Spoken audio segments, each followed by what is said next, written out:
अस्सलाम वालेकुम, good morning. Espresso में खुश आमदीद। मैं हूं अली अनीक सैयद और मैं हूं हिना आदिल। उम्मीद है आप खैर खैरियत से होंगे। आज के दिन का आपने अच्छा सा आगाज कर लिया होगा, अगर नहीं किया तो कर लीजिए जनाब। आज जिलहज का पहला जुम्मा है। जुम्मे की वैसे भी अहमियत बहुत ज़्यादा होती है और जिलहज की जो 10 अयाम है इनकी भी इबादत के लिहाज से बहुत ज़्यादा फजीलत है, तो अपनी इबादत इसमें ज़्यादा कीजिए। जुम्मे को सैयदुल अयाम भी कहा जाता है। एक रिमाइंडर जुम्मे के रोज़ आपको दिया करती हूँ, दुरूद इब्राहिमी कसरत से पढ़िएगा। जुम्मे की नमाज का खास एहतमाम कीजिएगा।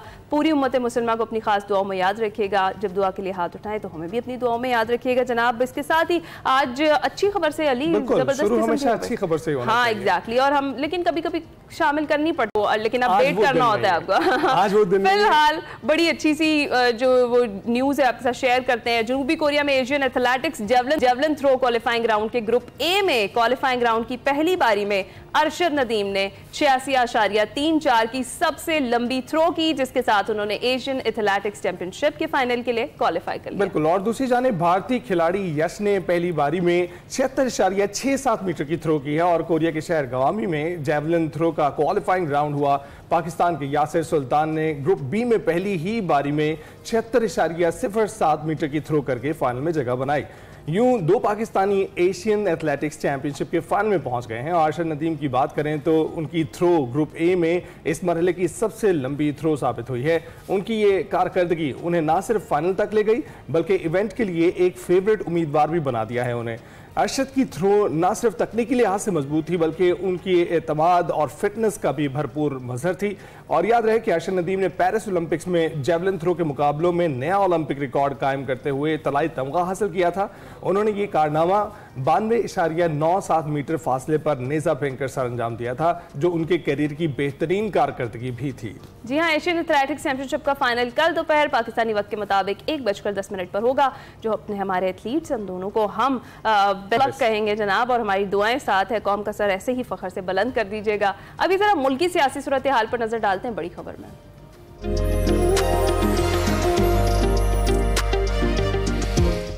अभी आपको बताएं कि तहरीक इंसाफ एक तरफ बानी की रिहाई के लिए तहरीक चलाने का कह रही है और दूसरी जानिब बानी पीटीआई की बहन अलीमा खान ने कुछ लो कुछ दो की बात की है।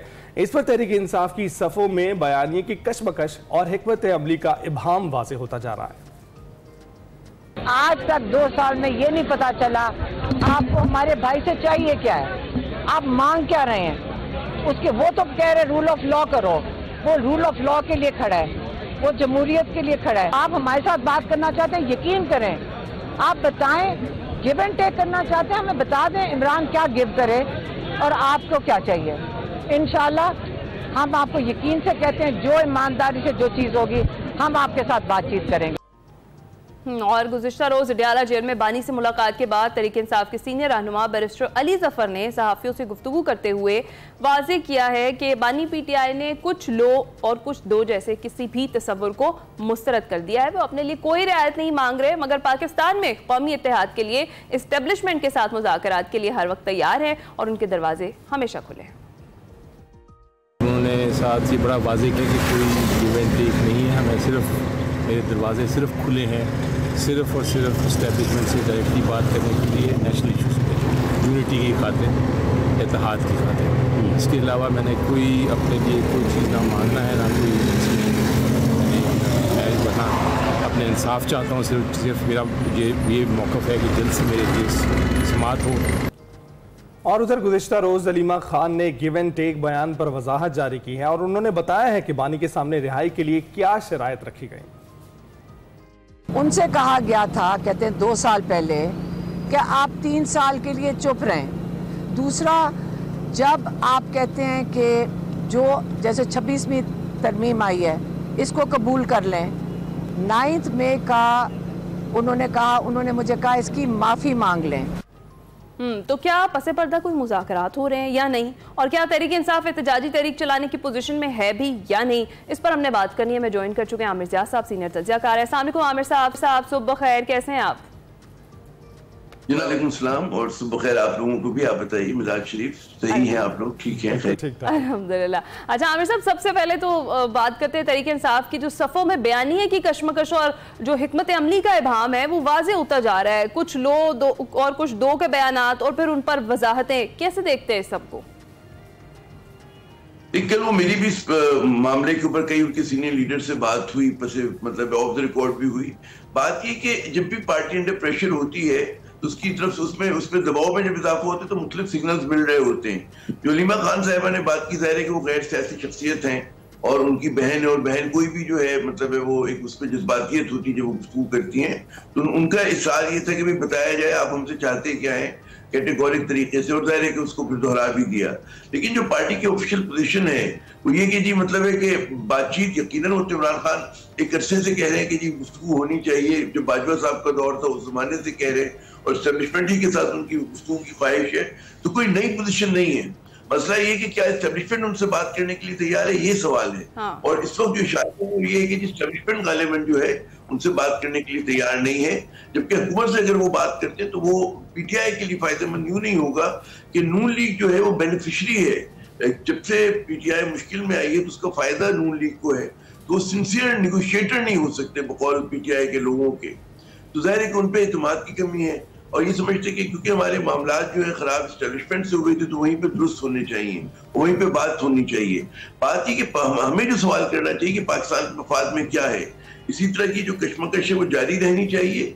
ये जो पाकिस्तान का सबसे मजबूत इदारा है, सबसे रिस्पेक्टेड इदारा है, उसके दरमियान और एक मकबूल जमात के दरमियान जो है गलतफहमियां दूर हों, और ताकि पाकिस्तान को आगे बढ़ने का रास्ता मिले। हमें ये समझना चाहिए कि एस्टेब्लिशमेंट की कोई फेवरेट पॉलिटिकल पार्टी नहीं होती असूली तौर पे, और न ही कोई उसकी ऐसी पार्टी होती है जिसको बुरा समझता है।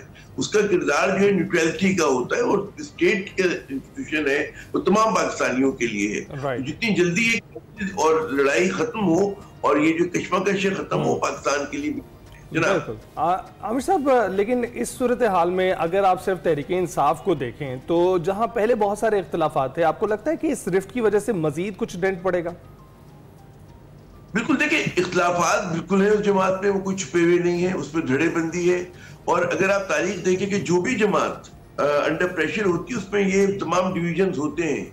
लेकिन एक और हकीकत है कि जो पीटीआई का जो मास फॉलोइंग है वो एक फर्द की वजह से है, वो इमरान खान की वजह से है। तो जब भी वो वहां से कोई इशारा मिलेगा तो वो जो इस तरह के फ्रिक्शंस हैं वो ओवरकम हो जाएंगे। मतलब फर्ज करें कि कोई उनकी बात नहीं मानता तो पार्टी से अलग हो जाएगा, पार्टी का उससे फर्क नहीं पड़ता, ठीक है ना। तो ये चप्पलें चलती रहती है, साइड शो है।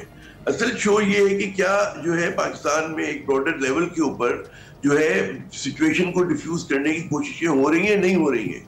भारत का खतरा पाकिस्तान पर भी है, उसकी बहरहाल जारियत भी है, बिलावास्ता जारियत भी है। ऐसे मौके पे पाकिस्तान में कौमी यकजहती की और इत्तेफाक राय की जरूरत है, और उसके लिए तमाम और जो लोगों की जायज शिकायत है बिल्कुल दूर होने चाहिए।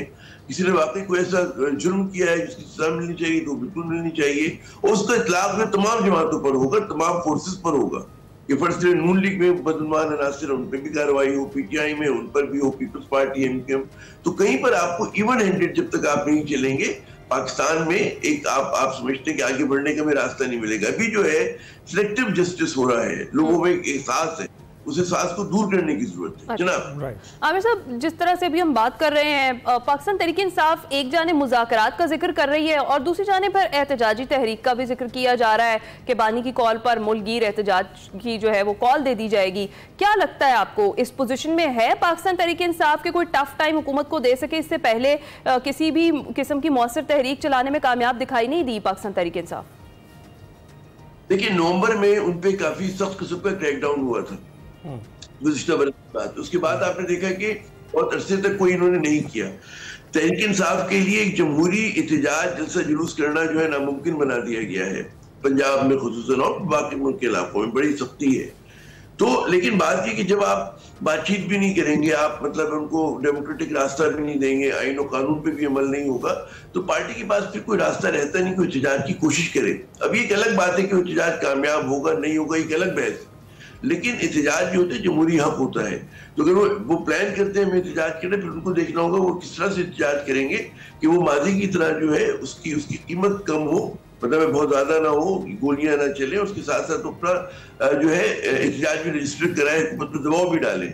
तो ये तलवार की धार पे चलने वाली बात होगी। लेकिन जाहिर है कि अगर आप उनको डेमोक्रेटिक वे में रास्ता नहीं देंगे, उनको आईन और कानून की बातें बंद होंगी उनके लिए, तो कोई भी आदमी जो है एहतजाज की बात करेगा। कल को हो सकता है जो जमहूरियत पसंद हो उनमें जो पुरम लोग वो हट जाए, फिर हार्डलाइनर सामने आ जाते हैं। तो अगर आप चाहते हैं कि हार्डलाइनर पीछे रोके जी, अगर हमें मौका ही नहीं मिलता जमहूरी तौर पे बात करने का, फिर हम कौन करेंगे, हम पत्थर मारेंगे। तो आमिर साहब पत्थर मारने में बातचीत चाहिए जी। बिल्कुल ठीक कह रहे हैं। तो ये जो सारी सूरत हाल है, इसमें शौकत यूसुफजई साहब कह रहे हैं कि पीटीआई में कशमकश है, वर्कर्स में लावा पक रहा है। तो इस सूरत हाल में अगर एहतजाज की कॉल दी जाती है, आपको लगता है कि जो वर्कर्स हैं पाकिस्तान तहरीक इंसाफ के, वो एहतजाज में शामिल होंगे और उस लेवल का एहतजाज होगा जिस लेवल का ये सोचा जा रहा है?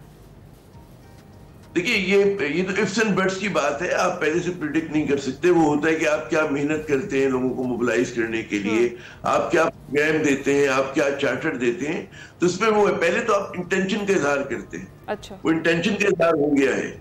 अब ये वाली बात है कि देखिए ना, एक जमाने में कहा जाता था कि पीटीआई जो है मम्मी पापा पार्टी है, वो एहतजाज नहीं कर सकती। उन्होंने पैदल पे एहतजाज किए, जिसको मैंने कहा जी कमिंग ऑफ एज है। पीटीआई ने बड़े मौसम किस्म के एहतजाज किए। और तहरीक ये नहीं होता कि आप एकदम निकलेंगे, जुलूस लेके निकलेंगे और हुकूमत खत्म हो जाएगी। सारे सिस्टम भी मजबूत है और हमें उस तरफ जाना ही नहीं चाहिए। हमें सड़कों पे फैसले करने की बात ही नहीं करनी चाहिए। जो हुकूमत है, एस्टेब्लिशमेंट है, पीटीआई है, पहला कोशिश हो कि वो बातचीत करे, अवाम तफहीम से बात करें। और अगर फिर नहीं होता तो दुनिया में होते हैं एहतजाज भी होते, कभी कामयाब होते, कभी नाकाम होते। लेकिन अगर एहतजाज नाकाम भी होता है तब भी पाकिस्तान के लिए अच्छा शकून यूं नहीं कि अगर एक पोलिटिकल फ्रिक्शन बबल कर रहा है आपके यहाँ, ठीक है ना, हर कुछ ऐसे बाद एक बड़ी ताकत आ जाती है, तो उस सिचुएशन को खत्म होना चाहिए हमारे यहाँ। बिल्कुल। तो आमिर साहब, जो बैरिस्टर गौहर का बयान है जिसमें वो कहते हैं कि ईद से पहले जो है बानी पीटीआई रिहा हो जाएंगे और 5 जून को जो 190 मिलियन पाउंड केस है उसकी भी समाअत है, तो वोटर बड़ा कंफ्यूज दिखाई दे रहा है। आपको किस इस चीज के हवाले से इल्म है कि ऐसे कुछ मुज़ाकरात हो रहे हैं जिसमें ये पॉसिबिलिटी बन जाए? नहीं, वो उनका जो इशारा है वो ये कि जी कोर्ट में अगर केस लग जाता है तो इमरान खान पे कोई बड़ा केस और नहीं है, उनकी जमानत हो जाएगी, वो जेल से बाहर आ जाएगी। लेकिन हमें पता है कि ऐसा होता नहीं पाकिस्तान जैसे ममालिक में, पहले पॉलिटिकल सेटलमेंट होगा। तो उनकी ख्वाहिश है, उसकी वजह से लोग जो है थोड़ा सा उनके जो सपोर्टर्स है उनकी आस बनती है, लेकिन कुछ अर्से बाद टूट जाती है। तो उनके संजीदा लोगों से बात करें तो इस बात की कोई आसार नहीं है। आपको नजर आएंगे कि इमरान खान जो है ईद से पहले रिहा हो जाए। अगर हो जाते हैं तो बड़ा मुआवजा होगा, लेकिन उसके इशारे नहीं है। इशारों के लिए कोई होती है, कोई और चीजें होती है, लेकिन अच्छा होगा कि वाकई इमरान खान पे कोई ऐसा बड़ा केस नहीं है। अगर आप छोड़ देते हैं, छूट जाते हैं वो और दीगर लोग जिन पे ऐसे मुकदमात हैं जो ट्रिवियल मुकदमात हैं, तो उससे एक गुफ्तगू का माहौल अच्छा बनेगा। और जब वो होगा तो पाकिस्तान में एक सियासी इस्तेहकाम आएगा जिसकी हमें सख्त जरूरत है जनाब। आमिर साहब, अगर हम देखें ओवरऑल सिचुएशन में तो पाकिस्तान तहरीक इंसाफ इस वक्त सोलो फ्लाइट में नजर आ रही है। कोई बड़ी सियासी जमात जो है वो उनके साथ नहीं है। मौलाना फजल रहमान के लिए काफ़ी कोशिश की गई पाकिस्तान तहरीक इंसाफ की जानिब से कि उन्हें मना लिया जाए, और वो डेफिनेटली वो एहतजाज को इस तरह का करके टफ टाइम देने की पोजीशन तो रखते हैं। मौलाना फजल रहमान सड़कों पर आने के लिए वो जो है वो उनके कारकुनान तैयार होते हैं, लेकिन अभी हमें दिख रहा है कि पाकिस्तान तहरीक इंसाफ के साथ कोई और दूसरी बड़ी सियासी जमात जो है वो नहीं है। ये किस हद तक नुकसानदेह इन फ्यूचर पीटीआई के लिए? और दूसरा ये कि इसकी रीजन क्या है कि क्यों इस वक्त अकेली है पाकिस्तान तहरीक इंसाफ, सोलो फ्लाइट पे क्यों है? ये बड़ा अहम सवाल है। पीटीआई की बहुत बड़ी एक नाकामी है कि ब्रॉड बेस्ड अलायंस वो बनाने में कामयाब नहीं हुए। उसकी तो वजह ये कि उस पार्टी का जो मिजाज है वो है तन्हा फ्लाइट का। वो समझते हैं कि हम दुरुस्त है, बाकी सब गलत है, और उस वही में तब्दील होते होते टाइम लगेगा। दूसरी बात है, जो मौलाना से बातें हुई हैं अब तक, मौलाना का कहना ये कि जी उनको पीटीआई की तरफ से कई सिग्नल मिलते हैं, क्योंकि उनकी मरकजी क़यादत जेल में है और जो असल बंदा है जिससे बात हो सकती है, तो कोई उनको शॉर्ट यकीन दहानी नहीं कराएगी। लेकिन पीटीआई के हक में यही है कि वो एक ब्रॉड बेस्ड अलायंस बनाए, जितना जल्द बना सके अच्छा है। उसके लिए उन्हें मौलाना को कुछ वादे करने होंगे। हर कोई सियासत जो होती है क्विड प्रो को होती है ना, कि आप अगर मेरे लिए करेंगे तो मैं आपके लिए करूंगा। तो इनको सोचना है कि वो मौलाना को अपने साथ मिलाने के लिए, क्योंकि मौलाना सिस्टम से नाराज है, इस सिस्टम से कोई भी खुश नहीं है। तो अगर वो आप उन कंट्रडिक्शंस को एक्सप्लॉइट नहीं कर पा रहे तो ये पीटीआई को सोचना चाहिए। और लेकिन जाहिर है कि मौलाना जो है वो बड़ी जीरक सियासतदान है, वो ये नहीं करेंगे एकदम के मैदान में कूद जाए और पत्थर लेके लाठी लेके। देखिए, एक ताकत होना अलग है कि स्ट्रीट पावर है, उस ताकत को इस्तेमाल करना अलग चीज है। तो जो समझदार लोग होते हैं वो मुक्के का भरम रखते हैं, इस्तेमाल नहीं करते। अच्छी बात ये होती है। तो मौलाना का अपना साथ होगा तो उसके लिए इनको बैठ के गुफ्तगू करें, उनको ही नहीं, शायद ताकान से बात करें, मतलब है और सियासी कुव्वतें हैं, जमात इस्लामी फ्लाइट पर है, उससे बात करें, क्योंकि इस सिस्टम में लोगों को बहुत तकलीफ है। और लोग समझते कि जी लेजिटिमेसी का क्वेश्चन है उसके ऊपर, और लोग ये सवाल करते, मुझे फवाद चौधरी का जुमला अच्छा लगा कि उन्होंने कहा जी 40 बरस जो मतलब है एक नस्ल ने जाया कर दी है, उनकी मुराद है कि जी शरीफ खानदान ने और भुट्टो या जरदारी खान नस्ल ने जाया कर दिया, बात अगले 40 बरस कोई और करे आके। तो आप मुल्क में थर्ड फोर्स की जरूरत है, एक जेन्युइन डेमोक्रेटिक फोर्स की जरूरत है जो क्लास फ्रेंडली हो, जो अवाम दोस्त हो, जो रिफॉर्म पे यकीन रखती हो। अभी आप देखें ना कि हमारे यहाँ जिस तरह से एक जो भी कानून साजी होती है शराफिया के लिए होती है, जो भी प्रिविलेजेस शराफिया के लिए होते हैं, ये टैक्सेस आम आदमी पे करते, कॉर्पोरेट सेक्टर पे करते, पूरा शराफिया। बिल्कुल ऐसा ही है आमिर साहब। आज भी आपको पता है कि IMF के साथ वर्चुअल मुज़ाकरात हैं हमारे, और उसमें जोर दिया जाएगा कि आम आदमी पर जो है मलबा कम डाला जाए, लेकिन हमें पता है कि अशराफिया के लिए ही अक्सर जो है इस्लाहात की जाती हैं और आम आदमी पिसता ही है। बहुत शुक्रिया हमसे गुफ्तगू करने के लिए, और तहसाफ की ताज़ा तरीन सूरत हाल आपने जानी, आमिर साहब ने रोशनी डाली। हम ब्रेक के बाद हाजिर होंगे।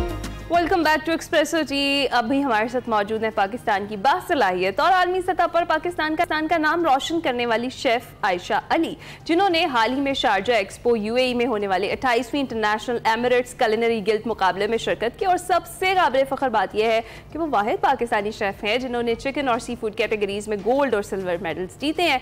मजीद आयशा हमारे साथ ही मौजूद है, उन्हीं से जानते हैं कि उनकी डिशेज से दुबई में जजेस को मुतासिर किया। Ayesha, thank you very much हमें ज्वाइन करने के लिए। सबसे पहले तो आपको बहुत बहुत मुबारकबाद। कैसा महसूस कर रहे हैं? Thank you so much. और मैं बहुत ज़्यादा प्राउड फील कर रही हूँ। जाहिर सी बात है कि जब ऐसी कोई मूवमेंट होती है तो पाकिस्तान के लिए हम कुछ भी करते हैं तो हमें बहुत ज़्यादा फ़ख्र महसूस होता है, और मुझे भी वहाँ पे बहुत ज़्यादा फ़ख्र महसूस हुआ क्योंकि जब मुझे मेडल्स मिले तो वहाँ पे जितने भी सारे जजेस थे जो कि पूरी दुनिया से आए हुए थे, उन्होंने पाकिस्तान के लिए जो है वो क्लैप की, और ये मेरे लिए बहुत ज़्यादा जो है वो प्राउड मोमेंट थी।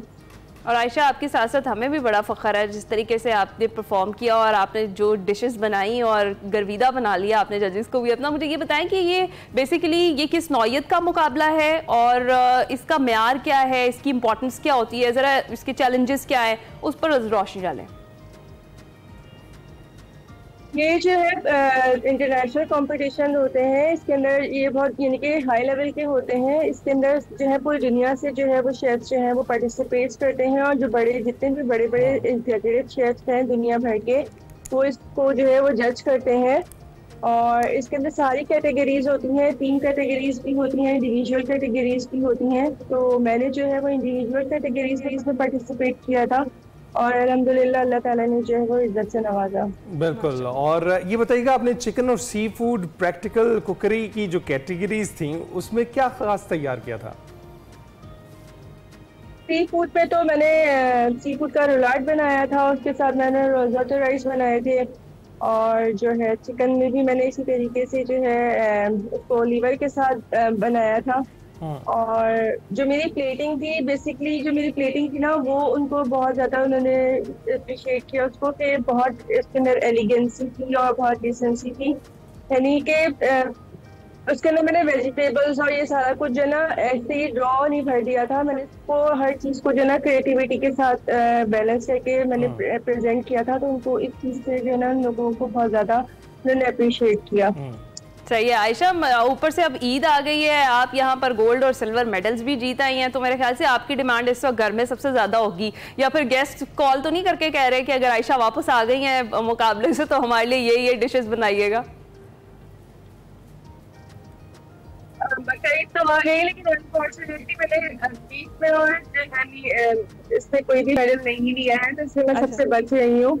अच्छा आयशा लेकिन फिर भी आयशा, डिमांड्स तो घर में होती होंगी, डेफिनेटली आप अच्छा खाना बनाती हैं, तो आप इस जगह तक, इस मकाम तक गई हैं ना, तो उसमें घर वाले तो डेली डिमांड करते होंगे कि आज ये बनाना चाहिए और आज आयशा में ये कुछ डिफरेंट चीजें घर में भी आप ट्राई करती रहती हैं? बिल्कुल जी, करती रहती हूँ। मेरी प्रैक्टिस से होती है क्योंकि मैं अभी कहीं जॉब नहीं कर रही हूँ, तो मैं अपने घर में ही जो है सारा कुछ कर रही होती हूँ। जो मेरे माइंड में आइडियाज आ रहे होते हैं तो फिर मैं उसको अपने घर में ही इम्प्लीमेंट करती हूँ। बिल्कुल। आयशा, मैं आप जैसे शेफ से हमेशा एक सवाल करना चाहता था कि कितना ज़रूरी होता है प्रेजेंटेशन का आपके खाने की, क्योंकि कई बार हम देखते हैं कि आप ऊंची दुकान पर जाएं तो आपको जो खाना पेश किया जाता है वो इतना जायकेदार नहीं होता, लेकिन जिस तरीके से पेश किया जाता है उसमें बहुत मज़ा आता है। तो आपको लगता है कि प्रेजेंटेशन के अलग मार्क्स हैं और जो उसके जायके के अलग? प्रेजेंटेशन जो है, आप कहते हैं ना कि आप खाने से पहले जो है आप आपकी आंखें खाती हैं वो खाना, उसके बाद फिर आप खाते हैं। तो प्रेजेंटेशन जो है वो बहुत ज़्यादा ज़रूरी, बहुत ज़्यादा मैटर करती है इस चीज़ को। जब तक आपका खाना खूबसूरत नहीं होगा, आपका दिल ही नहीं चाहेगा उसको खाने का। सही है। आयशा, मुझे ये बताएं कि आपने कौन सी ऐसी डिश बनाई जब उसके बाद आपको लगा कि यार ये मेरा काम है और मुझे करना है? मैं आपको अगर फ्रेंडली स्पीकिंग बताऊं तो मुझे बिल्कुल भी खाना बनाने का शौक नहीं था। बट जब मैंने अपना इंस्टीट्यूट ज्वाइन किया उसके बाद जो है वो मुझे शौक हुआ। मेरे दोस्तों ने मुझे बहुत ज़्यादा अप्रिशिएट किया, मेरे टीचर्स ने। उसके बाद जो है बस ये सिलसिला चल पड़ा। मैंने पहले नेशनल लेवल पे जो है कॉम्पिटिशन्स किए, उसमें अप्रिसिएशन मिली। तो बस फिर आपका जो शौक होता है वो पैशन में कन्वर्ट हो जाता है। तो मेरे साथ भी बस यही हुआ कि जब इतनी सारी अप्रिसिएशन मिली तो मेरा भी जो शौक था वो पैशन में कन्वर्ट हो गया। और मुझे मजीद और आगे जाना है इंशाल्लाह ताला। इंशाल्लाह इंशाल्लाह। तो आयशा ये बताइएगा, हर खातून खाना जो है उनके हाथ में टेस्ट तो होता है, लेकिन उस टेस्ट को इन्हेंस करके प्रोफेशनल लेवल पर ले जाने के लिए आप क्या डायरेक्शंस देंगी ऐसी खवातीन को जो आपको फॉलो करना चाहती हैं? देखिए, मैं आपको ये बताती हूँ कि जो जैसे हम शेफ होते हैं और जो घरेलू खवातीन होती हैं, खाना तो सब बना लेते हैं, लेकिन हम जो शेफ्स हैं हमें सिर्फ ये चीज़ इस चीज़ की नॉलेज होती है क्योंकि हम पढ़ते हैं। हमें पता होता है कि बैलेंस जो है वो किस तरीके से करना है हर चीज़ को। तो जब बैलेंस आपको आ जाता है ना, आपको कॉम्बिनेशन पता चल जाता है फूड का, तो आपका जायका खुद ब खुद आपकी डिश के अंदर आ जाता है। तो बस ये हमें थोड़ी सी नॉलेज होती है कि हमें कौन सी चीज़ को किस तरीके से कॉम्बिनेशन को बैलेंस करना है। बाकी जायका तो हर किसी के हाथ में होता है माशाल्लाह से। बिल्कुल ठीक है। अच्छा आयशा, अब कौन सी डिश आपकी ऐसी है अच्छी जो कि हर शेफ की एक स्पेशलिटी होती है, आपकी क्या स्पेशलिटी है? मैं कॉन्टिनेंटल बहुत अच्छा बनाती हूँ, तो मैं उसी में ही वो करती हूँ। मैंने जो भी दोनों डिशेस बनाई थी अपने इसमें एक्सपो में, तो वो दोनों कॉन्टिनेंटल ही थी और मैं अपने आप को समझती हूँ कि मैं कॉन्टिनेंटल बहुत अच्छा कर लेती हूँ। राइट। तो ये बताएं फ्यूचर प्लान्स क्या हैं, अब आगे कहाँ जाना है आयशा ने? आगे इंशाल्लाह देखें, जहाँ भी अच्छा मौका मिला, अच्छी अपॉर्चुनिटी हुई तो इंशाल्लाह पाकिस्तान का नाम रोशन करने के लिए, पाकिस्तान को रिप्रेजेंट करने के लिए मैं जरूर जाऊंगी। इंशाल्लाह ज़रूर। लेकिन अभी कोई आलमी सतह पर है मुकाबला आपकी नज़र में जिसमें आपने पार्टिसिपेट करने का सोचा हो या जिसकी तैयारी आप कर रही हो? बिल्कुल जी, अभी मलेशिया में होने वाला है सितंबर में। उसके बाद हमारा लाहौर में PICC है, तो उन दोनों की तैयारी है इंशाल्लाह ताला। ज़बरदस्त आयशा, टेस्ट भी है, ट्रैवल भी है। आप लकी हैं, यू वन ऑफ दोस्त जो ट्रैवल भी करने का ख्वाब पूरा कर रही हैं और अपनी महारत भी दिखा रही हैं। बहुत बहुत शुक्रिया आयशा हमसे बात करने के लिए। और ये आयशा की स्टोरी थी आपसे शेयर की। ऐसे लोग अक्सर जो हैं वो निगलेक्ट कर दी जाते हैं, उनकी कामयाबी उस तरह से मंज़र आम पर नहीं आती, लेकिन एक्सप्रेसो के प्लेटफॉर्म से हम हमेशा कोशिश करते हैं कि जो दुनिया में नाम कमा रहे हैं उनका नाम यहाँ पर लिया जाए। हम ब्रेक के बाद हाजिर होंगे। Welcome back. चलिए आपको ले चलते हैं फैशन की दुनिया में, एक ऐसे इनकलाबी सफर पर जहां कपड़े सिर्फ जिस्म की जीनत नहीं है बल्कि टेक्नोलॉजी और तख्लीकी सोच का एक शाहकार बन चुके हैं।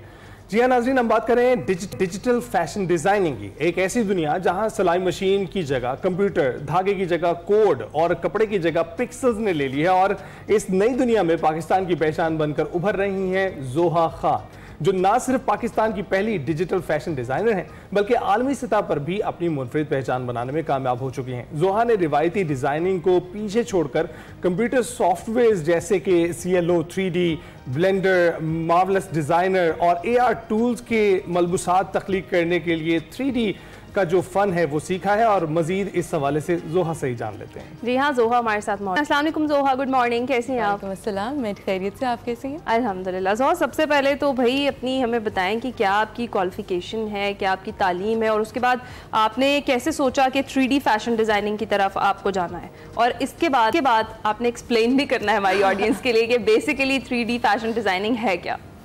ठीक है, तो डिग्री से शुरू करते हैं। Degree completely irrelevant. मैंने फ़ैशन मार्केटिंग एंड मर्चेंडाइजिंग पढ़ा हुआ है पाकिस्तान इंस्टीट्यूट ऑफ फैशन से, और उसके बाद I just transition into digital fashion. वो भी एक प्लेजेंट एक्सीडेंट था और उस टाइम पे कोई भी नहीं कर रहा था। I also did not even know कि वो एग्जिस्ट करती है। फिर ग्रेजुअली एंड स्टेडीली सॉफ्टवेयर्स अपने आप को सिखाए, एक्सपोजर लिया, और क्योंकि ग्लोबली ये एक नई चीज़ थी, क्वारंटीन कोरोना वाले टाइम पे ही, क्योंकि फैक्ट्री जा नहीं सकते थे लोग, तो आपको अपनी प्रोडक्शन को स्ट्रीमलाइन करना था, तो तब इसका इंडस्ट्री का एक शुरुआत हुई थी basically.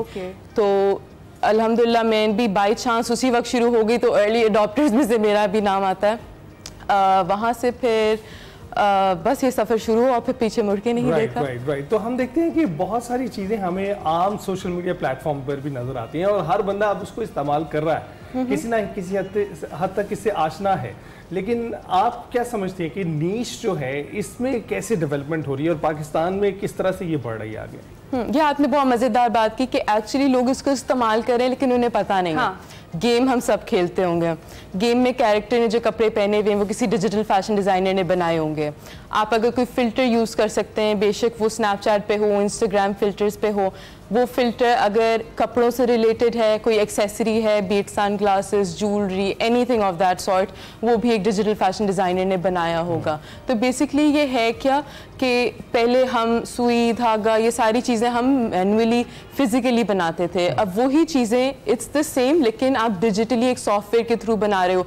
We have to go through the same process, वहाँ पे भी हमें सू करना होता है, पैटर्न्स बनाने होते हैं, ऑल ऑफ दैट, लेकिन वो सारा कुछ डिजिटली हो रहा होता है, काफ़ी कुछ ऑटोमेट हो चुका हुआ है, विच इज़ वाई प्रोडक्शन के लिए फैक्ट्रीज में यूज़ होता है। हमारी सैम्पलिंग अगर हमने 40 आर्टिकल्स बना रहे हैं और उसमें से हमने सिर्फ 5 लॉन्च करने हैं तो बाकी सारे 35 वेस्ट हो रहे हैं, तो प्रोडक्शन कॉस्ट में भी कमी आती होगी। एग्जैक्टली। और ज़्यादा कन्वीनियंट है वो जो रिवायती डिज़ाइनिंग है उससे अगर हम कंपेयर करें, कन्वीनियंट है। अगर फॉर एग्जांपल मैंने एक जैकेट बनानी है लेदर की और उसके ऊपर मैंने एम्बॉस करवाना है, ये एक बहुत ही एक्सपेंसिव टेक्निक है, लेकिन अगर मैं उसको डिजिटली कर लेती हूँ और मैं अपने बॉसेस से या अपने क्लाइंट से अप्रूव करवा लेती हूँ तो मुझे बहुत ज़्यादा वेस्टेजेस जो हैं और एक्सपेंस जो है वो नहीं आएगा। बिल्कुल ठीक। अच्छा ये बताइएगा ज़ुहा, आम तौर पर जब डिजिटली हम कोई चीज़ कर रहे होते हैं तो उसको रियलिस्टिक तरीके से ट्रांसलेट करना उतना जो है अच्छा, यानी आपको पता है ना कुछ प्लेटफॉर्म पर ख़रीदारी करने जाते हैं तो कुछ खरीदते कुछ है, आता कुछ है, तो आपको लगता है कि ये डिफरेंस है या इसमें कुछ कमी आ रही है? ये डिफरेंस मैं आपको सच बताऊं, शुरू में तो सॉफ्टवेयर इतने ज़्यादा पॉलिश नहीं थे तो थोड़ा सा डिफरेंस आता था फॉर श्योर, लेकिन अब टेक्सचर्स बहुत ज़्यादा बेहतर हो चुके हैं, आपकी फैब्रिक क्वालिटी, आपके आम जबान में बोलूँ तो पिक्सल्स जो है ना आपके वो बहुत अपग्रेड हो चुके हैं, तो उस हिसाब से हर चीज़ बहुत ज़्यादा रियलिस्टिक होगी। अगर एवटार भी आप देखेंगे अब तो AI के थ्रू हम उसको और इन्हांस कर सकते हैं तो वो और रियल लाइफ लगता है, इतना इस हद तक कि आपको यकीन नहीं होगा कि ये असली इंसान है या हमने किसी कैरेक्टर को ये कपड़े पहनाए हुए हैं। तो ये एक तरह से कन्फ्यूजन का भी एक पॉइंट है। ठीक है। अच्छा मुझे ज़ुहा ये बताएं कि मेरा वही आउट ऑफ क्यूरियोसिटी क्वेश्चन है कि वैसे लोग कहते हैं कि हम फैशन डिज़ाइनर बने और ये करें, आप इस साइड पर इंस्पायर किससे हुई या किस चीज़ ने आपको ये जो है ना फॉलो करने पर ये जो 3D डिज़ाइनिंग है या इसको सीखने पर, सॉफ्टवेयर सीखने पर मजबूर किया, क्या था ऐसा जिससे आप इंस्पायर हुई? बेसिक बताऊं तो यूनिवर्सिटी लाइफ में मैं फैशन इलस्ट्रेशंस बनाती थी, तो I used to call myself I am a fashion illustrator. And what a fashion illustrator is कि आप बेसिकली स्केच करते हो, रनवे स्केचेस बनाते हो, जो चीज़ पहले लॉन्च नहीं होती आप उसको स्केच करके आप बेसिकली पब्लिश कर सकते हो, ठीक है। तो I used to do that. तो कंपनी सॉ माई वर्क और उन्होंने देखा कि अच्छा she can do this, so she can do digital fashion also. I genuinely thought कि वो मुझे marketing department में shift करेंगे because that was my major. Okay. But that never happened because I learned digital fashion पहले and it was a 3-month target and I achieved it in 1 month. So like here we go. And और कैसे आपका जो degree है उसने contribute कहीं ना कहीं किया होगा, क्योंकि इट शोज कि मार्केटिंग करने के दौरान आपको पता है कि व्हाट सेल्स, क्या बिकता है, तो फिर आप उसी तरफ जाती हैं। लेकिन अभी जो लोग आ रहे हैं इस जानिब, जिनको अभी तो बहुत सारे लोग अवेयर ही नहीं, लेकिन कुछ लोग अभी पहले से आ रहे हैं, मार्केट में मौजूद हैं, तो वो उनकी कामयाबी का राज क्या है? और जो लोग अभी आ रहे हैं उनको आप क्या तरकीब देंगी कि किस माइंडसेट के साथ इस इंडस्ट्री में एंटर हो? देखिए सबसे पहले तो इसका एक ड्रॉबैक है फील्ड का कि आपको बहुत हाई एंड कंप्यूटर्स चाहिए होते हैं, मेंटोरशिप की काफ़ी हद तक कमी है, which is why I also dived into education to get specially Pakistan में कि मैं स्टूडेंट्स को और even like people who are in the field उनको सिखाऊं ताकि वो ट्रांजिशन करें from physical to digital fashion, क्योंकि end of the day physical fashion बहुत कम हो जाएगा, दिस इज़ द फ्यूचर। तो I am very happy to see कि a lot of people are actually even doing this already, और जो हमारे गेमर्स हैं some of them are also transitioning into this field, क्योंकि बहुत ज़्यादा कोरिलेशन है, ओवरलैपिंग फील्ड्स हैं।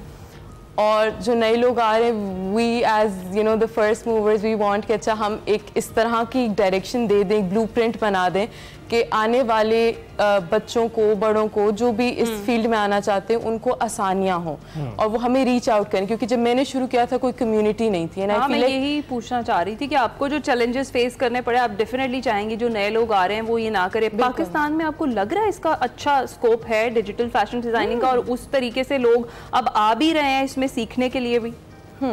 आ रहे हैं, बिल्कुल आ रहे हैं। जिस तरह आईटी की हमारी फील्ड है, पहले हम उसको उस तरह से नहीं देखते थे उसका potential, but how it boomed हमारे सामने है। Pakistan one of the top countries पे आती है जो कि service, IT as a service को एक्सपोर्ट हम कर रहे हैं। तो this is also comes under the umbrella of IT, even though it overlaps into fashion. सबसे अच्छा जो मुझे इसका स्कोप ये लगता है कि जब ये थोड़ा सा हम ट्रांजिशन करेंगे कि फैशन जो सॉफ्टवेयर्स हैं वो थोड़े से लोअर एंड वाले लैपटॉप्स पे भी चल सकें, जिनमें छोटा बहुत ज़्यादा हेवी ग्राफिक्स कार्ड ना हो, तो फिर जितनी भी हमारी ख़वातीन है, क्योंकि उनका क्रिएटिव माइंड ज़्यादा चलता है निस्बतन मर्दों के, नो ऑफेंस, तो अगर इमेजिन कि हमारी जो KPK की जो नॉर्थ साइड वाली, इवन पंजाब साइड में जो ख़वातीन है जो घर से नहीं निकलती, उनकी कोई मजबूरी है या कल्चरली वैसे भी उन्हें नहीं पसंद निकलना, अगर वो घर बैठे अपने लैपटॉप पे एक आमदनी कमा सकें और एक ऐसा टैलेंट सीख सकें, तो इससे बेहतर क्या है? बिल्कुल ठीक। और ज़ोहा, पहले भी गेम्स हुआ करती थी जिसमें इतने हैवी कंप्यूटर्स हम इस्तेमाल नहीं करते थे आम जिंदगी में। अब तो हर किसी के पास ही अवेलेबल है। जिस तरह मुकाबले की जो गेम्स होती थी स्ट्रीट फाइटर, उसमें भी पहनावे जो हैं बहुत ही आर्टिस्टिक और इस तरह की चीज़ें हमें दिखाई देती थी। अब आपको कैसे लगता है कि इवॉल्व हो गई ये सारी सिचुएशन, और हर जगह पर, हर शोबे में आपको इस डिज़ाइनिंग में खासकर पहनावे की जो है उसकी ज़रूरत पड़ती है? बिल्कुल पड़ती है। अगर हम इन्फ्लुएंसर्स को ही देख रहे हो, उन्हें रोज़ हम कह लें घंटे के हिसाब से उन्हें आउटफिट्स चेंज करने, क्योंकि उन्होंने कंटेंट जनरेट करना है, वो ही उनकी बेसिस है। तो अगर we can provide them with filters कि आप, या फिर हम उनको फोटोशॉप करके दे दें, सिंपल एज दैट, कि हम आपको अपना गारमेंट आपके ऊपर, we can slap it on you, जो कि एक कंपनी है ड्रेस एक्स जो कि ये करती है। तो if we can do that, तो हम एक वेस्टेज नहीं करे, एक गारमेंट जो है बेसिकली वो ज़ाया नहीं हो रहा, किसी स्लम्प में नहीं जा रहा, किसी डंप में नहीं जा रहा, और आपकी कंटेंट भी जनरेट हो गया, and we don't have wastages also, क्योंकि कोई रिपीट भी नहीं करना चाहता ना अपना आउटफिट। ये बहुत बड़ा डायलेमा है हमारा। Thank you so much Zoha Khan, digital fashion हमारे साथ मौजूद थी। एक डिजिटल नई फील्ड से हमने आपको मुतारिफ कराया, और देखें कि हमारी लड़कियां कहाँ पे किस किस फील्ड में एक्सेल कर रही हैं और माशाल्लाह से कितना ज़बरदस्त किस्म का काम कर रही हैं। इसी के साथ हम जाएंगे एक ब्रेक पर, आप कहीं मत जाइएगा। Welcome back to Express. और जनाब, आपको पता है ईद कुर्बान की आमद है। 8 दिन बाद मुल्क भर में ईद उल अज़हा मनाई जाएगी, और मुल्क भर में मवेशी मंडियों में कुर्बानी का जानवर खरीदने के लिए खरीदारों का रश बढ़ गया। और हमने आपको कल भी बताया था, भाव ताव चल रहा है। जो खरीदार है वो अच्छा जानवर कम कीमत में खरीदना चाहते हैं, व्यापारी जो है वो ज्यादा रेट वसूल करना चाहते हैं। वो कहते हैं जी हमने जानवर पर मेहनत की हुई है। इसी हवाले से 3 बड़े शहरों से हमारे नुमाइंदगान हमारे साथ मौजूद है, उनसे आपकी बात करवाएंगे। मंडियों की सूरत हाल क्या है ये जानेंगे। हमें ज्वाइन किया है जी लाहौर से अफजाल तालिब, और मुमताज खान न्याजी हमें मुल्तान से ज्वाइन करे। इसके साथ साथ विसाल यूसुफजई पेशावर से हमें ज्वाइन करेंगे। लाहौर में हम बैठे हुए, जरा लाहौर का पहले हाल जान लेते हैं अफजाल तालिब से, और फिर उसके बाद आगे बढ़ते हैं। अस्सलाम वालेकुम अफजाल तालिब साहब, बताइएगा किस मवेशी मंडी में मौजूद हैं और किस तरह के इंतजामात यहाँ पर आप देख रहे हैं, खरीदारों के लिए भी और जानवरों के लिए भी? हाँ जी बिल्कुल, वालेकुम अस्सलाम। मैं यहाँ इस टाइम मौजूद हूँ सगियाँ पुल, जो लाहौर की मेन एंट्रेंस है। यहाँ पे एक हुकूमत की जानिब से मंडी लगाई गई है, यहाँ मौजूद हूँ। यहाँ प्राइवेट सेक्टर में भी लोगों ने अब काफ़ी जानवर लेके आए, जबकि सरकारी तौर पर भी जो मंडी लगाई है, लेकिन यहाँ पे इंतजामात जो मंडियों को लगाने के हवाले से हम इंतजामात जो है नाकस दिखाई देते हैं, चूँकि व्यापारी दूर दराज इलाकों से यहाँ आए हैं। यहाँ पे जो लाइट्स और पानी और ख़ासतौर पर चारे के हवाले से जो है वो प्राइवेट सेक्टर की इजारातदारी है। यहाँ पे बड़ी तादाद में जो है छोटे बड़े जानवरों की बड़ी कसीर की तादाद यहाँ मौजूद है, लेकिन ख़रीदार उस जो है तनासब से नहायत ही कम है। गुज़श्ता सालों की अगर बात करें, गुज़श्ता सालों की निस्बत इस साल जो है छोटे और बड़े जानवरों की कीमतों में जो है तकरीबन दुगना इजाफा देखने में आ रहा है। जो नॉर्मल जो है ख़ासतौर पर बैल जिसको कहते हैं, चूँकि इज्तिमाई कुर्बानी में लोग ज़्यादा बिलीव करते हैं, क्योंकि लोगों की क़ुव्वत ख़रीद कम होने की वजह से लोगों को ज़्यादा रुझान जो है बड़े जानवर की तरफ होता है। तो बड़े जानवर जो पिछले साल 2-2.5 लाख में मिल जाता था, लेकिन वो दरमियाना किस्म का, वो उसके लिए भी 5 लाख 6 लाख रुपए जो व्यापारी मांग रहे हैं, जिसे जो है खरीदार भी काफ़ी परेशान दिखाई देते हैं। इस तरीके से जो छोटा जानवर है, छोटे जानवर में भी जो खासे जो है बहुत का सिलसिला जारी है। इसमें भी अभी जो जिसे बकरे को देखने को शायद दिल भी ना करे अभी, तो उसको भी 70,000 रुपये मांगे जा रहे हैं। जो दरमियाना बकरा जिसमें 15 से 20 किलो गोश्त निकल सकता है, उसके लिए भी लाख रुपए तक मांगे जा रहे हैं। तो जो है खरीदार काफ़ी परेशान है, चूँकि जानवरों की तादाद बहुत ज़्यादा है लेकिन खरीदार की तादाद बहुत कम है। तो इस हवाले से अभी चूँकि उसका कहना है, चूँकि व्यापारियों को ये कहना है चूँकि अभी पीछे से जानवर भी मिलते हैं, जबकि दीगर ट्रांसपोर्टेशन से दीगर अखराजात बहुत ज़्यादा हैं, जिसकी वजह से उनके अखराजात पूरे करने में उन्हें जो है मुश्किल के सामने रहता है। उनकी कोशिश है कि वो भी चूँकि रोजी कमाने यहाँ आए हुए हैं बच्चों के लिए, तो वो कहते हैं चूँकि इस साल जो है पीछे से चीज़ें महंगी मिली हैं, इस साल भी बाकी चीज़ें भी जो है अखराजात महंगे होने की वजह से इस वजह से जो है जानवरों का रेट बहुत ज़्यादा वो मांग रहे हैं। लेकिन अब ये खरीदारों का ये कहना है चूँकि सुन्नत इब्राहिमी अदा करने के हवाले से उन्हें भी मुश्किल के सामने चाहते हैं कि ये सुन्नत इब्राहिमी है, इसे बेहतर तरीके से अदा कर सके, लेकिन उनकी जो कुव्वत खरीद है उसके मुताबिक जानवर मिल सके। तो लिहाजा भी बहुत का सिलसिला जारी है, चूँकि भी 1 हफ्ते से ज़्यादा जो है वो ऑलमोस्ट वक्त दरकार है। तो लाहौरियों की वैसे भी ट्रेडिशन रही है कि लाहौरी जो है खासतौर पर जगह कम होने की वजह से यहाँ पे लोग जो कुर्बानी के जानवर हैं जो आखिरी दिनों में खरीदते हैं। तो अब ये देखना यह है कि किस हद तक जो है लोगों के लिए ये चीजें मिल सकती हैं कि लोग अपने जो मुकर्ररा बजट उसके मुताबिक जानवर खरीद सके।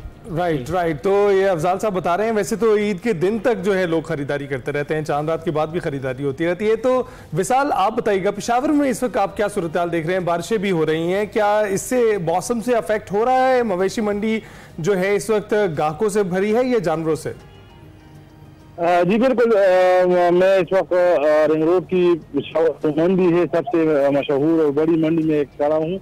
और यहाँ पर जिस तरह आपने कहा कि मौसम यकीनन आज और तकरीबन 2-3 दिन से मौसम बहुत अच्छा है, लेकिन जो व्यापारी है उनके लिए तो ये मौसम बहुत अच्छा है, लेकिन जो खरीदार है वो यही कह रहे हैं कि जब मौसम गर्म हो जाए तो फिर रेट कम होंगे। तो खरीदार जो है गर्म मौसम का वो इंतजार कर रहे हैं कि अगर मौसम गर्म हो जाएगा तो फिर रेट कम होगा। और पेशावर समेत खैबर पख्तूनख्वा में जिस तरह लाहौर की सूरत हाल है, इसी तरह पेशावर में भी पिछले साल की निस्बत इस साल जो है जो मवेशी है वो उसकी कीमतों में 50,000 से 1 लाख तक इजाफा हुआ है। व्यापारियों का कहना है कि महंगाई बहुत ज्यादा है, उन्होंने ज्यादा कीमतों पे खरीदा है। अभी भी इस मंडी में लोग कम है, व्यापारी जो है लोगों की राह तक रहे हैं, लेकिन 1 हफ्ते से ज्यादा सही है, बिल्कुल ठीक है। विशाल साथ ही मौजूद रहिएगा, मुल्तान का रुख कर लेते हैं। मुमताज खान न्याजी वहाँ मौजूद है। मुमताज आप बताइएगा, यहाँ पर तो मौसम गर्म है, तो जानवरों को शदीद गर्मी से बचाने के भी कोई इंतजाम है? और इसके अलावा ये भी बताइएगा कि यहाँ की मवेशी मंडी में कैसा रश देख रहे हैं? जी मैं यहाँ मौजूद हूँ मुल्तान की कैटल मार्केट जो कि सामोराना बस्ती में मौजूद है, और ये एक मुस्तकिल कैटल मंडी है। इसके अलावा नागशाह के करीब भी एक मुस्तकिल कैटल मंडी है। मुल्तान इंतज़ामिया की तरफ से आर्जी तौर पर जो मंडियाँ लगाई जाती थी मुल्तान के चारों अतराफ में, वो इस दफ़ा नहीं लगाई गई। ताहाल इस वक्त जो ख़रीदार हैं उनको शदीद मुश्किलात का सामना है, क्योंकि उनको शहर से बाहर आना पड़ रहा है जानवरों के ख़रीदारी के लिए। मंडी की अगर बात की जाए तो मंडी में बड़े और छोटे जानवरों की तादाद बहुत ज़्यादा है, लेकिन ख़रीदारों का रश आहिस्ता आहिस्ता बढ़ तो रहा है, लेकिन उस हैसियत में नहीं, उस तनासब में नहीं है जिस तरह के पहले होता था।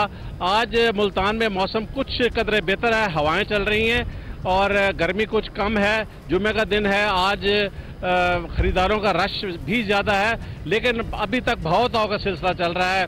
खरीदार चाहता है कि अच्छे दामों में कम दामों में अच्छा जानवर लिया जाए, लेकिन व्यापारी चाहता है कि उन्होंने सारा साल मेहनत की है, जानवर पाले हैं और वो बड़ी दूर से जानवर लाए हैं, इसलिए वो अपने जानवर की कीमत अच्छी वसूल करना चाहते हैं। बड़ा जानवर जो कि पिछले साल 1.5 से 2 लाख में यहाँ पर अवेलेबल था, इस वक्त उसकी कीमत वो व्यापारी 4 लाख से 5 लाख तक जो है मांग रहे हैं, लेकिन जो खरीदार है वो उसे 2 से 2.5 लाख में खरीदना चाह रहा है।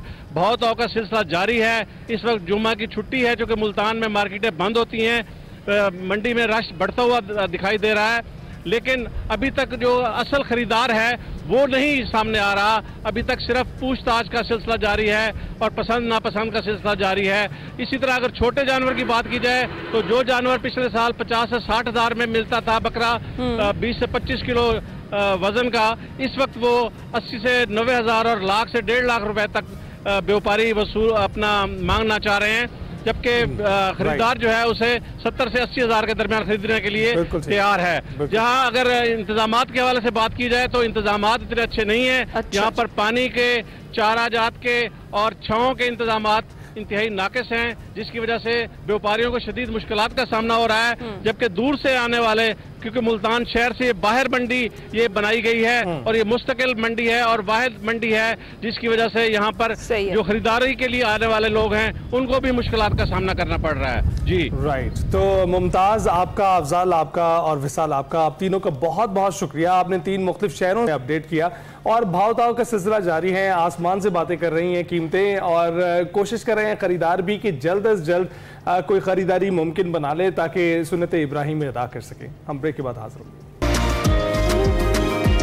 Welcome back. वक्त आ गया कि हम क्रिकेट की बात करें, पाक बांग्लादेश सीरीज की बात करें, लेकिन उससे पहले जो हमने शो के शुरू में बात की थी, जनूबी कोरिया में एशियन एथलेटिक्स के जेवलिन थ्रो का जो क्वालिफाइंग राउंड हुआ है उसकी बात की थी, तो आपको उसके हवाले से भी एक छोटी सी अपडेट देते चलें। ग्रुप ए में क्वालिफाई कर लिया है अब अरशद नदीम ने, और उन्होंने 86.34 की जो सबसे लंबी थ्रो थी वो की और सबसे सबकत लेकर गए हैं वो क्वालिफाइंग राउंड में भी। और अब उन्होंने एक पैगाम दिया है, वीडियो पैगाम में उन्होंने कौम से फाइनल के लिए दुआओं की अपील की है। पाकिस्तान जिंदाबाद और जरूर हमारी सबकी दुआओं में आप जरूर है अरशद, आप हमारे चैंपियन। आपने इतनी जबरदस्त किस्म की 86.34 की सबसे लंबी थ्रो की है। हमें पता है कि गोल्ड इस बार भी हमारा पक्का ही है इंशाल्लाह। Best of luck. Group B में भी हमारे एक पाकिस्तानी हमने यासिर का भी जिक्र सुबह किया, करना जरूरी है कि कोई पता नहीं 2 मेडल्स ही एशियन जो चैंपियनशिप है वहां से आ जाए इंशाल्लाह। जनाब अब क्रिकेट की जरा बात कर लेते हैं और पाकिस्तान और बांग्लादेश के दरमियान जो जारी T20 सीरीज का पहला मैच पाकिस्तान ने 37 रन से जीतकर सीरीज में बरतरी हासिल की थी और आज दूसरा मैच कदाफी स्टेडियम लाहौर में खेला जाना है। बांग्लादेश की टीम सीरीज में वापसी के लिए मैदान में उतरेगी, तो वहीं जो जनाब ग्रीन शर्ट्स हैं आज का मैच जीतकर सीरीज अपने नाम करने के कहा होंगे। बड़ा इंपॉर्टेंट मैच है आज का। दूसरी जानब अगर बात करें ओपनिंग पेयर्स की, तो पाकिस्तान ने 2024 से अब तक T20 इंटरनेशनल्स में 10 ओपनिंग पेयर्स बदल डाले हैं। कौमी टीम ने 2024 से अब तक 33 T20 इंटरनेशनल मुकाबलों में हिस्सा लिया, जिसमें ग्रीन शर्ट्स ने 10 बार अपने ओपनिंग पेयर्स को तब्दील करके नया कॉम्बिनेशन आजमाने की कोशिश की। और T20 वर्ल्ड कप 2024 में नाकिस कारकर्दगी के बाद पाकिस्तानी टीम ने बाबर आजम, मोहम्मद रिजवान के ओपनिंग पेयर को तोड़ा और नए जारे मिजाज खिलाड़ियों को मौका दिया। पाकिस्तान ने ओपनिंग में साइम अयूब, फखर जमान, हसन नवाज, मोहम्मद हारिस, मोहम्मद रिजवान, साहबजादा फरहान और उमैर बिन यूसुफ से आगाज करवाया था। हम अब तक कोई भी प्लेयर कामयाब नहीं हो सका। बड़ी अनफॉर्चुनेट सी चीज है। इसकी वजह है क्या, क्यों बड़े प्लेयर्स नाकाम हो रहे हैं, इस पर हमने बात करनी है। और इसके लिए यूसुफ अंजुम साहब हमारे साथ मौजूद हैं, स्पोर्ट्स के तजज़ियाकार हैं। सब बहुत बहुत शुक्रिया। सबसे पहले ये बताइएगा कि हम ओपनिंग जोड़ी को लेकर बड़े डायलेमा में हैं और पहले मैच से भी ये साबित हुआ कि वहाँ हमारी वीकनेस है। बैटिंग लाइनअप, बॉलिंग लाइनअप की बात हम बाद में करते हैं, पर ओपनिंग जोड़ी के हवाले से बताएं कि क्या कमी है और बेहतरी लाई जाए। अच्छा, वैसे अली यूसुफ से पहले हमें अरशद नदीम के हवाले से कमेंट लेना चाहिए। मतलब पहले वो उस पर तो जरा करें। इतनी बड़ी खुशी है भाई। देखें, जबरदस्त ये पाकिस्तान के लिए एक बेहतरीन दिन है आज का भी और कल का भी इंशाल्लाह होगा, क्योंकि कल इंशाल्लाह पाकिस्तान के हिस्से में एक और गोल्ड मेडल आने वाला है। पेरिस ओलंपिक्स में जिस तरह तारीख साज परफॉर्मेंस रही अरशद नदीम, उसके बाद उनका ये पहला इवेंट है। इसमें मजमूई तौर पर हमारे 5 जो खिलाड़ी हैं वहाँ पर गए हुए हैं, जिसमें मुईद है, शजरबाज, तमीम खान। ये जो शजर, मुईन और तमीम तो तीनों अपने जो मुकाबले थे उसमें आगे नहीं बढ़ सके। शजर ने 2 इवेंट्स में क्वालिफाई किया, 400 मीटर और 200 मीटर के सेमीफाइनल, लेकिन इससे वो आगे फिर फाइनल तक रसाई नहीं पा सके।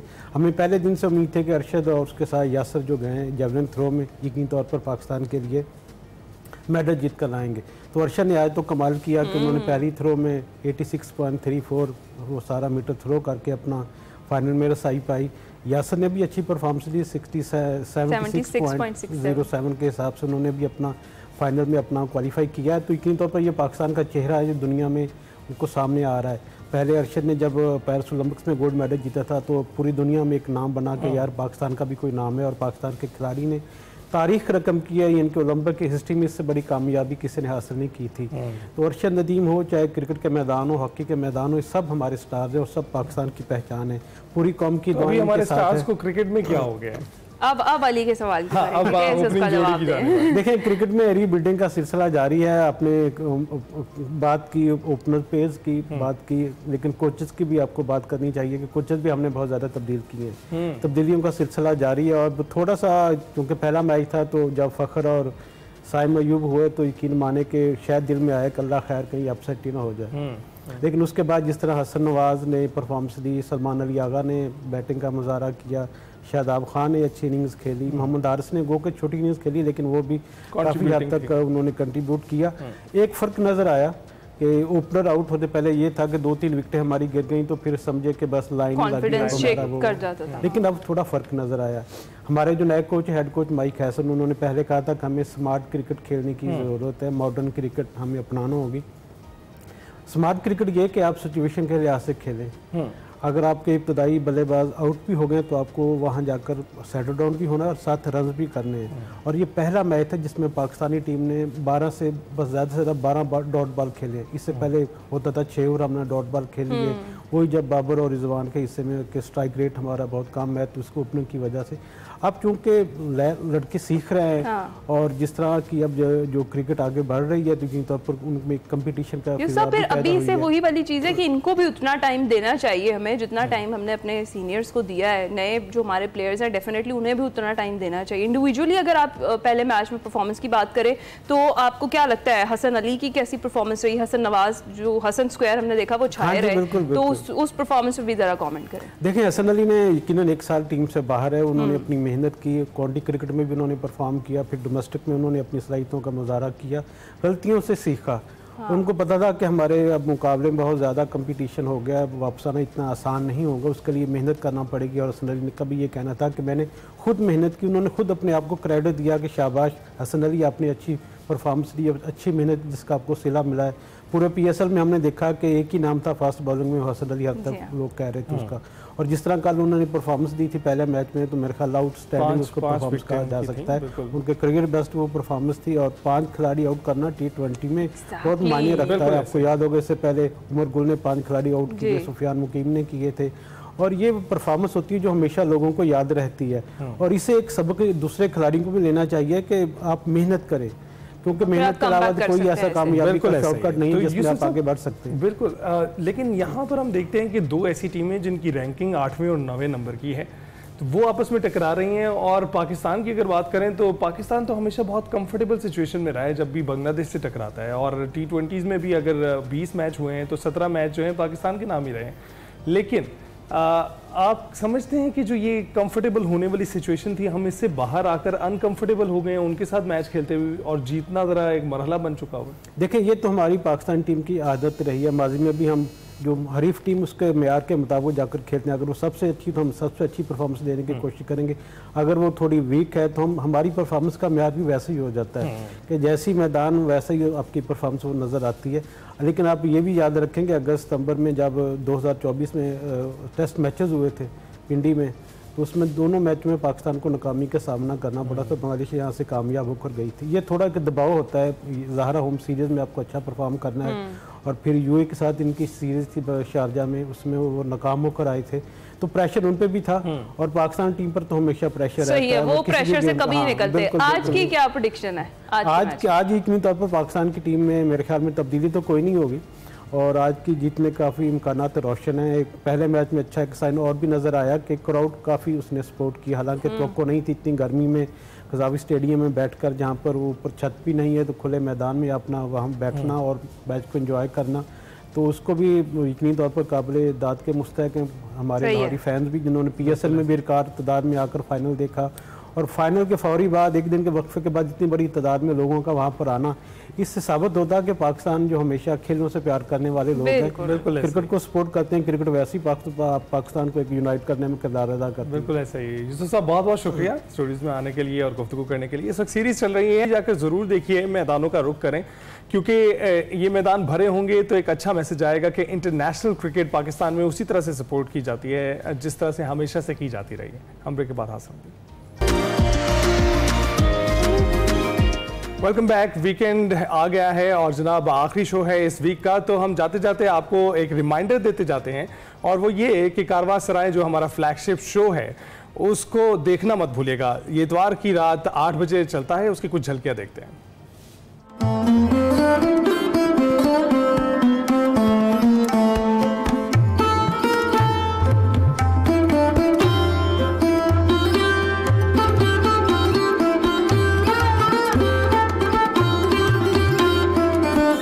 कारवांसराय में क़याम करने वाले तमाम मुसाफिरों की खिदमत में मेरा सलाम पहुँचे। ख़वातीन हज़रात, आज एक नया मुसाफिर कारवांसराय में आया और उस मुसाफिर का नाम है लाहौर। और वो अकेला नहीं आया, अपने पूरे लाओ लश्कर के साथ आया है। वो जो उधर मकानियत है, जो कोठरियाँ हैं जिनमें चिराग जल रहे हैं, उनमें अदब है लाहौर का। उसके साथ चलें तो अदाकारी है, उसके साथ चलें तो गुलकारी है, उसके साथ चलें तो उसकी क्रिएटिविटी है, उसके आगे जनाने लाहौर हैं जिनकी तारीफ़ होती है कि मैनू 10 खां शहर लाहौर अंदर वगैरह, और दरमियान में एक फव्वारा है और वो उबल रहा है, और वो एक अरसे से उबल रहा है, और वो है क्रिएटिविटी का, तख्लीक का। सारा जौहर जो है वो तख्लीक का लाहौर से उबल रहा है। दिलीप साहब जब प्रीमियर हुआ, उसके बाद मकबूल हुई वो फिल्म, उसके गाने मकबूल हुए, तो दिलीप साहब ने ओपी नैयर से ये कहा कि नैयर साहब आपने देखा कि हमने कैसा रक्स किया आपके गीत पे, गीत कितना मकबूल हो गया। ओपी साहब अब लाहौर से हैं, उन्होंने आगे से कहा, ओए ए ओपी नैयर दा लिखा है गाना सी, ये तो गधा भी नाच सकता। यानी वो इस तरह का एक उनका खुलापन था उनके अंदर। कृष्ण चंद्र रहा करते थे लोहारी में, जहाँ मोरा मस्जिद है, चौकमती, चौकमती बड़ी मशहूर जगह है अंदर में, वहाँ रहा करते थे। फिर वो शिफ्ट भी हो गए, दाता साहब की बैक साइड पे रहना शुरू हो गए जाके। लेकिन चौकमती से उनकी मोहब्बत का आलम ये था कि उन्होंने एक लाहौर के बारे में लिखा, लाहौर की गलियाँ। अच्छा, क्या खूबसूरत वो अफसाना है लाहौर के बारे में। वो लिखते हैं कि मैं कभी इन गलियों को भूला नहीं। तो जनाब देखना मत भूलिएगा कारवांसराय इतवार की शब 8:05 पर। बड़ा इंटरेस्टिंग एपिसोड है इस बार का भी। और जनाब जाते जाते एक छोटा सा ट्रिब्यूट, फजल महमूद जो है हमारे मायानाज क्रिकेटर, फास्ट बॉलर, उनके मदाज उनकी 20वीं बरसी जो है वो मना रहे हैं। 18 अक्टूबर 1952 में भारत के खिलाफ खेलकर पाकिस्तानी टीम से अपना करियर जो है वो उन्होंने उसका आगाज़ किया। और फजल महमूद ने 112 इंटरनेशनल मैचेस भी खेले जिनमें उन्होंने 466 विकेटें हासिल की। इसके अलावा वो ऑफ कटर और लेग कटर दोनों तरह की गेंदों कराने के लिए बहुत फेमस थे। और जनाब उनको मुसलसल मूवमेंट करना पिच पर उनका खासा समझा जाता था। और फजल महमूद 30 मई 2005 को 78 बरस की उम्र में खालिक हकीकी से जा मिले। एक छोटा सा ट्रिब्यूट था, हमने उन्हें याद किया। इसके साथ ही एक्सप्रेसो से हम आपसे इजाजत चाहेंगे। आपसे मुलाकात अब हमारी होगी पीर को। आपने अपना ख्याल रखना है। बेस्ट ऑफ एक्सप्रेसो जरूर देखना, अपना ख्याल रखिएगा। अल्लाह हाफिज़।